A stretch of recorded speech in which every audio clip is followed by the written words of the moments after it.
Salut à toutes et à tous, j'espère que vous allez bien. Aujourd'hui on se retrouve pour une nouvelle vidéo sur cette chaîne Chaperonine pour parler des différentes UE. On m'a demandé de faire une vidéo sur mon travail pour chacune des UE, ce que j'ai trouvé très pertinent.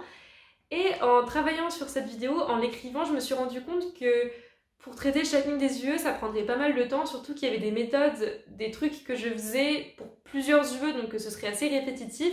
Donc ce que j'ai décidé de faire, c'est de commencer par faire une vidéo assez complète sur les UE en vous présentant le programme de chacune des UE plutôt en détail, en tout cas les grands thèmes, et quelques remarques que je pouvais faire dessus. Donc précision, c'est une vidéo qui sera plus intéressante pour vous si vous allez à l'Université de Paris vu que le programme est très fac dépendant. Dans une prochaine vidéo, pour vraiment parler de mon apprentissage des cours, on traitera de 3 points qui sont importants. Je vais vous partager des astuces pour comprendre un cours, parce que la compréhension pour moi c'est primordial, pour s'entraîner, comment bien s'entraîner efficacement, surtout pour les matières à réflexion, et pour apprendre par cœur. J'espère que l'idée vous plaît et je vous laisse tout de suite avec la vidéo. On commence sans plus tarder par la chimie. Je vais d'abord vous exposer le programme, puis je vous ferai quelques remarques sur cette matière. Au programme de chimie à l'Université de Paris, vous aurez 5 grands thèmes: atomistique et liaison chimique, thermodynamique, stéréochimie, réaction redox et acide-base, et donc transfert d'électrons et de protons, et chimie organique. La chimie organique, c'est un peu une grande boîte où tous les thèmes se mélangent, prennent sens entre eux. Donc je vous conseille réellement de ne pas prendre de retard en chimie. C'est important aussi de ne pas délaisser certains thèmes et de pas se dire tiens c'est pas très grave si j'ai pas bien compris, c'est sans conséquence, parce que si ça va affecter votre compréhension pour les thèmes qui suivront. Deuxième remarque qui à mon sens est assez flagrante en chimie, c'est le sentiment un peu factice de comprendre quelque chose lorsque le ou la prof corrige alors que finalement on n'a pas trop su faire l'exercice. Par exemple, vous essayez de faire un TD à la maison, vous galérez, ça vous semble assez fastidieux, donc vous vous dites c'est pas très grave, j'irai en séance de TD et je verrai comment le ou la chargé de TD corrigera et ce sera bien plus clair. Généralement c'est ce qui se passe. Lorsque la personne corrige, vous comprenez assez rapidement généralement et vous vous dites ah oui, en fait c'était pas si compliqué, j'avais juste pas bien compris ça, mais maintenant c'est bon, je saurai refaire l'exercice. Et comme vous êtes persuadé de ça, vous ne refaites pas votre TD. Et là, c'est une erreur assez fatale parce que même si vous avez le sentiment que c'est à peu près clair, que vous savez refaire cette réaction, ce bilan réactionnel en chimie organique par exemple, eh bien vous l'oubliez assez vite parce que vous n'avez pas ancré le mécanisme. Et donc c'est pour ça que lorsque vous n'arrivez pas à faire quelque chose, lorsque vous butez, même si vous avez l'impression par la suite d'avoir tout compris, il faut vraiment refaire, retracer les réactions. C'est très important en chimie, donc refaites ce que vous n'avez pas su faire, c'est primordial et comme ça vous permettra de retenir les exercices et les mécanismes que vous ne maîtrisez pas très bien. En chimie, en parlant d'entraînement, c'est très important de visualiser ça par briques, de commencer par la base, puis de bâtir au fur et à mesure vos connaissances en vous entraînant crescendo, de pas commencer par des exercices qui sont pas à votre portée. C'est un conseil qui peut sembler assez bateau, de commencer par la base, puis de bâtir au fur et à mesure, mais j'ai l'impression que la majorité des problèmes de compréhension qu'on peut avoir pour les matières à réflexion surtout, partent d'un problème de fond, d'une brique de base qui a mal été posée, d'un concept qui nous aurait échappé. Donc je trouve que c'est primordial de vraiment bâtir au fur et à mesure et de pas hésiter à refaire des exercices même de base si vous sentez que c'est un peu fragile et qu'il faudrait mieux repasser une couche. Dernière petite remarque en chimie, le temps passe très vite en concours. D'ailleurs c'est valable pour pas mal de matières. Donc il faut miser sur la rapidité et surtout en chimie, il y a des questions, il y a des types d'exercices qui reviennent quasi systématiquement dans les annales, donc repérez-les. Je me permets aussi, dernier petit point, je trouve que la chimie est une matière plutôt loyale. C'est-à-dire que, a priori, si vous vous entraînez sur les types de supports représentatifs, rédigés par les profs, sur les annales, sur les concours blancs du tutorat ou de la prépa si vous avez une prépa, a priori, vous devriez vous en sortir. Si vous comprenez bien vraiment la chimie, c'est une matière de réflexion avant tout. Normalement, ça devrait bien se passer pour vous, donc n'ayez pas peur pour ça. On poursuit avec la biochimie, une matière qui est plutôt hybride, donc qui mêle réflexion et par cœur. À l'Université de Paris, le programme se divise en 3 grandes parties. En numéro 1, les macromolécules du vivant, les glucides, les lipides, les protides. Ça, c'est plutôt du par cœur. Vous allez devoir apprendre des structures, par exemple les acides aminés aussi avec leurs propriétés, leurs caractéristiques. En numéro 2, l'enzymologie. Là, c'est vraiment de la compréhension, je trouve. Ça peut paraître un peu fastidieux au début, tout n'est pas limpide, mais c'est vraiment intéressant.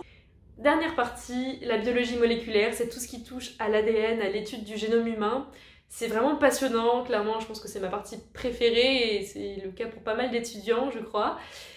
C'est un peu un mélange entre du par cœur et de la réflexion, c'est surtout de la réflexion. D'ailleurs, à l'Université de Paris, la biochimie est plutôt abordée comme une matière à réflexion. Les analyses sont assez présentes, vous aurez vraiment à maîtriser vos méthodes d'études. D'ailleurs, je ne l'ai pas précisé, mais les méthodes d'études encadrent un peu chaque partie. Vous en verrez au fur et à mesure, mais il y en a vraiment de base qui recoupent celles de la biologie cellulaire qu'il faut bien connaître. Je pense notamment au Western blot, Northern blot, Southern blot, d'autres méthodes d'études qui sont vraiment primordiales et il me semble que je l'avais déjà dit dans une précédente vidéo, mais qui sont intéressantes à connaître dès la pré-rentrée. Je n'ai pas beaucoup de remarques à vous faire sur la biochimie, c'est très proche de la biologie cellulaire, vous pourrez faire pas mal de liens avec cette matière. Comme je vous l'ai dit précédemment, à l'Université de Paris, c'est surtout abordé comme une matière à réflexion. Donc, en fait, vous verrez avec les annales et les TD ce que les professeurs attendent de vous. C'est une matière qui m'a beaucoup plu, qui est super variée et qui vous sert de socle très solide pour comprendre la biologie cellulaire, la physiologie et plein d'autres trucs par la suite. La biologie cellulaire comporte plus de par cœur à l'Université de Paris. Elle est vraiment abordée comme une matière hybride puisqu'au concours, 10 points sont attribués pour la partie analyse de figure, donc réflexion, et 10 points pour des questions vraiment de cours, donc du pur par cœur. Vous avez bien sûr les méthodes d'études qui sont très proches de celles en biochimie, donc vous faites d'une pierre deux coups comme ça si vous les maîtrisez dès la pré-rentrée. C'est vraiment une boîte à outils pour vous aider à analyser des figures et c'est tout bénef de les connaître le plus tôt. Vous avez pas mal de cours qui portent sur des éléments précis de la cellule eucaryote. Le premier cours, c'est une introduction générale à la cellule eucaryote. Ensuite, vous avez des cours, par exemple, donc sur la membrane plasmique, qui est assez long, qui est assez fastidieux d'ailleurs. Sur le cytosquelette, c'est tous les filaments qu'il y a dans vos cellules pour permettre une mobilité et une structure. Vous avez tout ce qui est jonction cellulaire, donc pour que les cellules soient adhérentes entre elles. Le système endomembranaire, vous verrez bien ce que c'est. Je pense que si je vous parle d'appareil de Golgi, de réticulum endoplasmique, ça doit vous dire quelque chose assez vaguement. Le noyau, mitochondrie et peroxysome. Par ailleurs, vous avez des fonctions plutôt qui touchent à la cellule, donc par exemple la communication intercellulaire, le cycle cellulaire, l'endocytose, l'exocytose, l'apoptose. Quelque chose que vous verrez surtout en mineur si vous prenez la BPC. Les bases moléculaires du développement embryonnaire. Alors pour vous schématiser ça, c'est en quelque sorte les signaux chimiques qui influencent le devenir de certaines cellules embryonnaires. Donc par exemple, pourquoi tel groupe de cellules va se différencier en muscles et pas en cerveau, pourquoi c'est pas pareil pour un autre groupe de cellules, qu'est-ce qui influence le devenir de certaines cellules et pas d'autres. Donc ça, c'est ce que vous verrez en biologie cellulaire, mais c'est juste un seul chapitre, donc c'est plutôt une introduction, et en mineur ce sera bien plus précis. Et franchement, j'ai plutôt apprécié, c'était très sympa à apprendre. Quelques petites remarques en biologie cellulaire, un truc que j'ai pas compris assez tôt à mon sens, le par cœur est vraiment redoutable, je trouve. J'aurais vraiment dû revoir mes cours plus régulièrement, essayer de m'attacher plus aux détails dès les premières révisions, parce qu'ils sont assez vicieux, je trouve. Donc le par cœur, faites-y bien attention en biologie cellulaire particulièrement. Ça peut paraître un peu contre-intuitif, mais je trouve que assez souvent en biologie cellulaire, la partie réflexion est plus abordable que la partie par cœur.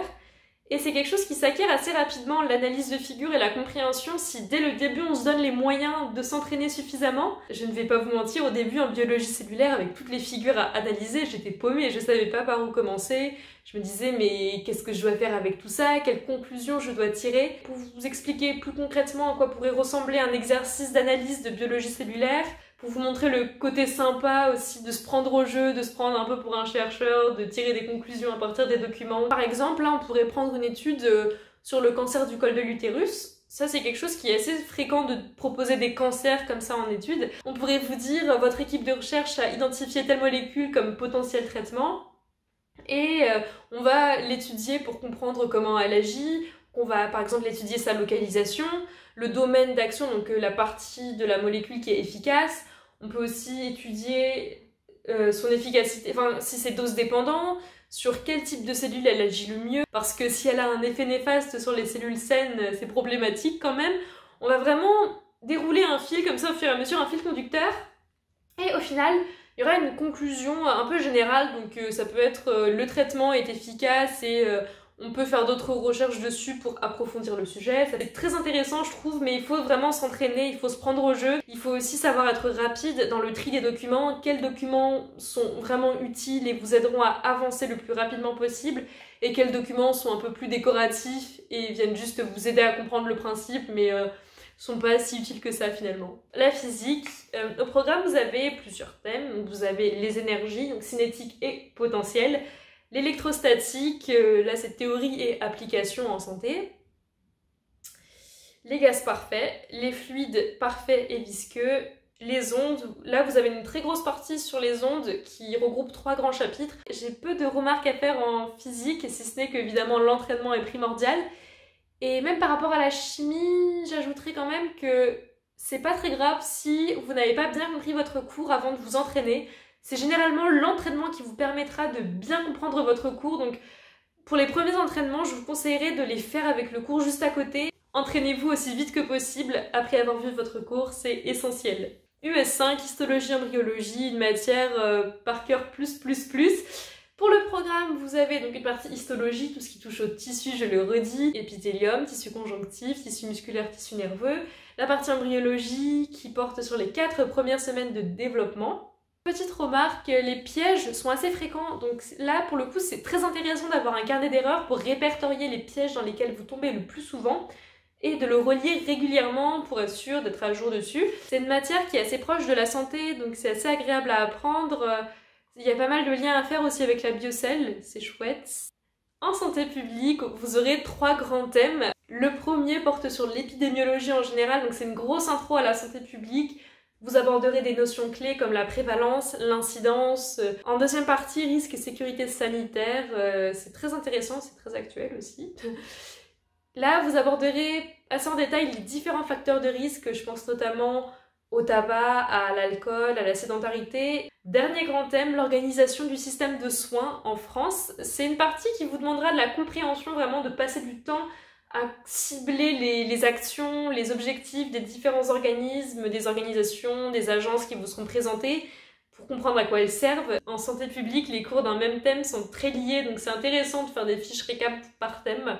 C'est un petit conseil que je peux vous donner, c'est la seule matière où j'ai fait des fiches, pour les autres j'ai pas jugé ça utile pour moi. Pour vous rassurer, vous n'avez en aucun cas besoin d'avoir des connaissances en économie pour comprendre cette matière. C'est une matière qui vous permet aussi de faire une petite pause entre 2 exercices de physique, entre des analyses de biocell, de biochimie, les sciences humaines et sociales maintenant. Pour éviter de vous faire un catalogue dans la présentation du programme, j'ai scindé ça en plusieurs parties. Vous avez de l'histoire, de la philo au début. Les premiers cours portent principalement sur l'éthique, l'histoire, la définition, les principaux courants, c'est les pratiques. Vous aborderez différents concepts, le corps, la conception du corps, les définitions de la santé et de la maladie, et vous verrez que c'est quand même assez subjectif, avec des visions qui s'opposent, comme celle de Canguilhem de Claude Bernard. C'est vraiment repris en détail, les professeurs insistent pas mal dessus. Dans la partie que j'ai appelée philo-histoire, il y a la construction scientifique de la médecine, comment la médecine est devenue une science au fil des siècles. Ensuite, j'ai regroupé différents cours sous une partie qui porte sur les enjeux sociétaux de la médecine, avec notamment la fin de vie, le don d'organes, la procréation et la recherche et la commercialisation du médicament. Une dernière partie qui est très proche de la santé publique avec les inégalités sociales de santé, santé et environnement, bien-être et mal-être au travail, épidémie et santé publique et les acteurs de soins, les relations de soins. J'ai oublié une autre partie un peu plus droit avec le secret professionnel et les responsabilités médicales. J'ai eu un petit souci d'enregistrement, j'espère que là ça va passer niveau luminosité vu qu'on est le soir. Alors, j'en étais aux remarques à faire sur les sciences humaines. Comme vous avez pu le constater, c'est une matière qui est très variée puisqu'elle touche à plein de domaines différents. Il y a de la philo, il y a de l'histoire un peu, il y a du droit même si c'est pas majoritaire, il y a de la santé publique. Donc vous n'allez pas vous ennuyer avec les sciences humaines. Cependant, je tiens quand même à préciser que c'est une matière qui demande énormément de par cœur. Parfois, c'est un peu du par cœur bête et méchant. Il y a des définitions qu'il faut apprendre, j'ai envie de dire mot pour mot. pour pouvoir répondre correctement aux petites questions, vous savez, au QROC, des questions de cours, des questions à réponse organisée et courte.